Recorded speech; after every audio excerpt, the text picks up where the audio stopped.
আসসালামু আলাইকুম। আজকে আমি যে এসএসসি 6 নম্বর কোশ্চেনের চেঞ্জিং সেন্টেন্স, এই চেঞ্জিং সেন্টেন্সে ডিগ্রি থাকে, ভয়েস, অ্যাফার্মেটিভ, নেগেটিভ এবং সিম্পল কমপ্লেক্স কম্পাউন্ড থাকে। তো আমি আজকে সিম্পল টু কমপ্লেক্সের একটা আইটেম দেখাবো। এই সিম্পল টু কমপ্লেক্স দেখলে আমাদের অনেকেরই কিন্তু গায়ে জ্বর চলে আসে।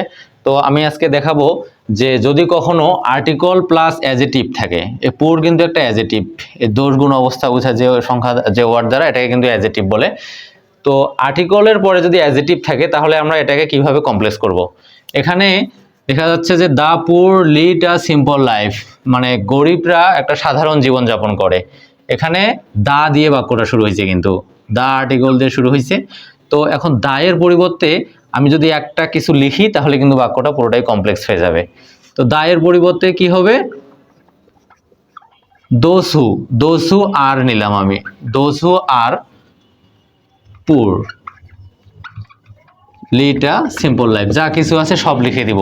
তাহলে আমি কিন্তু এদিকে কিছু করিনি, শুধু দায়ের পরিবর্তে কি নিছি, দোজ হু আর। তবে দোজ হু ওয়ারও হবে যদি এটা লিড প্রেজেন্টে না থেকে পাস্টে থাকতো, এলইডিজি থাকতো, মানে যদি পাস্ট কোনো ভার্ব থাকে তাহলে কিন্তু দোজ হু আর হবে না, দোজ হু ওয়ার হবে। তো এটা যেহেতু এখন প্রেজেন্টে আছে এই জন্য দোজ হু আর হয়েছে। তো এটা দা দিয়ে শুরু হয়েছিল এই জন্য দোজ হু আর, কিন্তু নিচের সেন্টেন্সটি আরেকটি যে সেন্টেন্স আছে এটা এ বা এন দিয়ে শুরু হয়েছে। তো এ বা এন দিয়ে যদি শুরু হয় তাহলে কি করব, তাহলে প্রথমে আমি দেখব যে এ বা এন এর পরে যে অ্যাডজেটিভ আর তারপরে যে একটা নাউন আছে সেটা কিন্তু আগে চলে আসবে। তো প্রথমে আগে এ বা এন এর মধ্যে কি হবে, এখন স্টুডেন্টটা যদি আগে চলে আসে, এটা যেহেতু এসটা কনসোনেন্ট এই জন্য এ নিলাম আমি, এনটা কি হয়ে গেল, এ হয়ে গেল। এখন আই স্টুডেন্ট, নিয়মের একটা হু আসবে, যেহেতু এটা একটা ব্যক্তি এই জন্য হু আসলো, বস্তু হলে হুইজ হইতো, হুইজ বা দ্যাট। তো স্টুডেন্ট একজন ব্যক্তি এই জন্য হু নিলাম একটা রিলেটিভ প্রোনাউন, আই স্টুডেন্ট হু। এখন একটা অক্সিলারি ভার্ব আসবে, স্টুডেন্ট যেহেতু একজন এই জন্য অ্যামিজারের কি আসবে, is. I student who is ideal, এই যে অ্যাজেটিভটা আমাদের এখন হবে।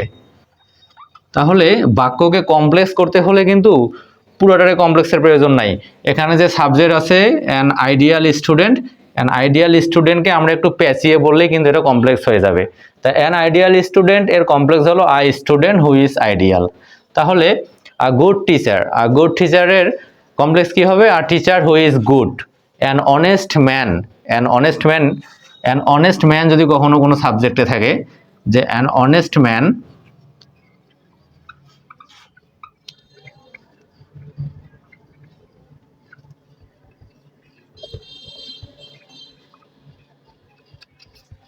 An honest man can shine in life, এই সেন্টেন্সটাকে আমরা কমপ্লেক্স করব।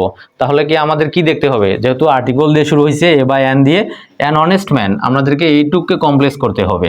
তাহলে প্রথমে আগে আর্টিকলটা নিব, এখানে অনেস্টের আগে আছে বিধায় অ্যান আছে, কিন্তু আমাদের তো এখন ম্যান চলে আসবে, নাউনটা আগে আসবে আর্টিকল নেওয়ার পরে। তো আ ম্যান, যেহেতু ম্যান এই জন্য রিলেটিভ প্রোনাউন কি আসবে, হু। এখন একটা অক্সিলারি ভার্ব আসবে, অক্সিলারি ভার্ব হিসেবে কি আসতেছে, ইজ, যেহেতু একজন মানুষ এই জন্য ইজ আসলো, a man who is honest.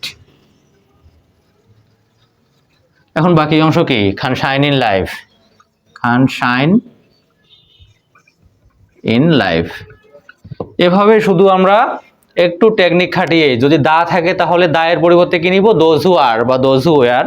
আর যদি এ বা এন দিয়ে কোনো সেন্টেন্স শুরু হয় তাহলে আমরা এ বা এনটাকে নিয়ে নাউনটাকে আগে নিব, তারপর রিলেটিভ প্রোনাউন নিয়ে অক্সিলারি ভার্ব নিয়ে অ্যাডজেটিভটাকে নিব। অ্যান অনেস্ট ম্যান কি হয়ে গেল, আ ম্যান হু ইজ অনেস্ট।